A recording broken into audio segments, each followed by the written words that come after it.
Hello everyone दोस्तों, सितंबर महीने में 2025 के महीने में 2 ग्रहण एक साथ पड़ने वाले हैं। और ये जो ग्रहण होंगे, एक तो इनमें से दोस्तों चंद्रमा ग्रहण होगा, चंद्र ग्रहण होगा, और दूसरा होगा सूर्य ग्रहण। तो ये कब कब पड़ेंगे और क्या इसका जो है असर क्या पड़ने वाला है राशियों पर और गर्भवती गृहिणी पर, सभी चीज़ें बताऊंगे। और क्या क्या आपको नियम रखना है गर्भवती गृहिणी को, खास तौर से क्योंकि जो ग्रहण होता है वो ज़्यादा बच्चे पर भारी पड़ता है। कहते हैं अगर ग्रहण के दौरान स्त्री या उसका जो पति होता है कोई काट पीट कर लेते हैं तो उससे क्या होता है, बच्चा अपंग पैदा होता है, या तो कान कटा हुआ निकल जाएगा या मुंह या होठ कटा हुआ, इस तरह से दोस्तों अपंगता आ जाती है बच्चे में, किसी भी तरह की हो सकती है। तो ग्रहण के समय तो बिल्कुल भी बाहर नहीं निकलना चाहिए, ग्रहण की छाया तक गर्भवती गृहिणी पर नहीं पड़नी चाहिए। दोस्तों ये जो नियम होता है ये दोनों पर लागू होता है, पति पत्नी दोनों पर ही लागू होता है, तो इन्हें दोनों को ही मानना चाहिए।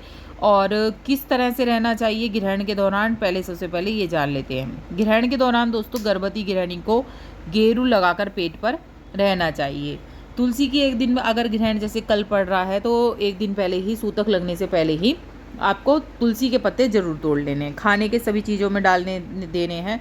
और जब ग्रहण पड़ेगा उससे ग्रहण से पहले ही आप खा लीजिए, सूतक में खा लेंगी गर्भवती गृहिणी, लेकिन जब ग्रहण पड़ रहा होगा उस समय आपको नहीं खाना है गर्भवती गृहिणी को, कुछ भी काट पीट नहीं करनी है, सुई तक का धागा सुई का भी नहीं करना है, सिलाई का काम यानी कि वो भी नहीं करना है, काट पीट भी नहीं करनी है। ये समझ लीजिए कि आपको एक जगह बैठना है, ओम नमो भगवते वासुदेवाय या कोई भी आपके इष्ट देव का मंत्र हो वो लगातार आपको बोलते रहना है। कहते हैं अगर ऐसा नहीं करते हैं ना तो बहुत ही ज़्यादा असर पड़ता है ग्रहण का। अगर आप या फिर आप रामायण पढ़ सकती हैं या फिर गीता का पाठ कर सकती हैं, वो आप कर सकती हैं, सुंदरकांड जो भी आप करना चाहें मतलब वो आप कर सकती हैं। और इस दिन लेटना भी मना करा गया है गर्भवती गृहिणी को। इस बार जो चंद्र ग्रहण लगने जा रहा है वो 7 सितंबर को लगने जा रहा है, और वो दोनों ही ग्रहण बताऊंगी जो सितंबर महीने में लग रहे हैं। पहले जो सितंबर में पहला लग रहा है चंद्र ग्रहण वो 7 सितंबर को लग रहा है, फिर सूर्य ग्रहण के बारे में बताती हूँ मैं। तो ये भारत में ज़रूर दिखेगा, भारत के अलावा दोस्तों यह यूरोप में दिखेगा, एशिया में, अफ्रीका में, अमेरिका में, और पश्चिमी भाग, दक्षिण अमेरिका, पूर्वी भाग, रूस, चीन, जापान, ऑस्ट्रेलिया, अंटार्कटिका, ये सभी चीज़ों में ये दिखने वाला है। और जो भारत के अनुसार ये कब दिखेगा अब जिसके बारे में जान लेते हैं दोस्तों। जो 7 सितंबर को रविवार को रात 9:58 पर लग जाएगा ग्रहण। इसका समापन जो होगा 8 सितंबर की रात 1:26 पर होगा।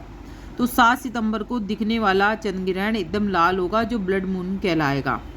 और 9 घंटे पहले सूतक काल लग जाता है, तो 12:57 पर शुरू हो जाएगा सूतक काल दोपहर में। तो सूतक काल भी मान्य है, आप जैसे कि लेट जाएं, लेट भी सकते हैं गर्भवती गृहिणी अगर नहीं वो करना है तो। लेकिन मैंने जैसे बताया चाकू छुरी इन चीज़ों का प्रयोग नहीं करना है, सुई धागे का इन चीज़ों का आपको प्रयोग नहीं करना है। और भारतीय समय अनुसार जो है जो 21 सितंबर को ग्रहण पड़ने वाला है, दूसरा ग्रहण जो पड़ेगा वो 21 सितंबर को पड़ेगा, वो सूर्य ग्रहण कहलाएगा। और ये कब पड़ेगा इसके बारे में जान लेते हैं। भारतीय समय अनुसार दोस्तों ये रात 10:59 से आधी रात करीब 3:23 तक रहेगा। इस ग्रहण का माध्य रात 1:11 पर होगा। इस सूर्य ग्रहण की कुल अवधि करीब 4 घंटे 24 मिनट रहेगी। अब ये जान लेते हैं कि कहाँ कहाँ दिखाई देगा दोस्तों। यह सूर्य ग्रहण जो है दक्षिण गोलार्ध, न्यूजीलैंड, अंटार्कटिका, प्रशांत महासागर क्षेत्र में दिखेगा, और 80% सूर्य जो है ढका हुआ रहेगा न्यूजीलैंड में। आपको बता दें दोस्तों ये भारत में नहीं दिखाई दे रहा है ये सूर्य ग्रहण, तो इसकी कोई चिंता करने की बात नहीं है। लेकिन 7 को जो ग्रहण पड़ रहा है 7 सितंबर को वो भयानक ग्रहण पड़ रहा है। इसमें गर्भवती महिला ना ही निकलें और सावधानियां बरतें। अगर बिल्कुल बाहर तो निकलना ही नहीं है, अगर मान लो कोई बच्चे निकल रहे हैं तो चश्मा लगा कर ही आपको निकलना है, और इससे आंखों की रोशनी तक चली जाती है, बहुत ही ब्लड मून कहलाने वाला है ये।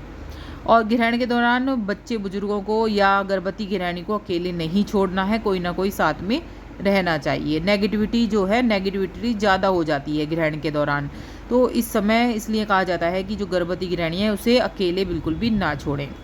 और पूजा पाठ पे ध्यान दें, हनुमान चालीसा का पाठ करें, बहुत सी चीज़ें हैं पूजा पाठ के लिए जो आप कर सकते हैं जिससे आपको इन ग्रहण की परेशानियों से छुटकारा मिल जाएगा।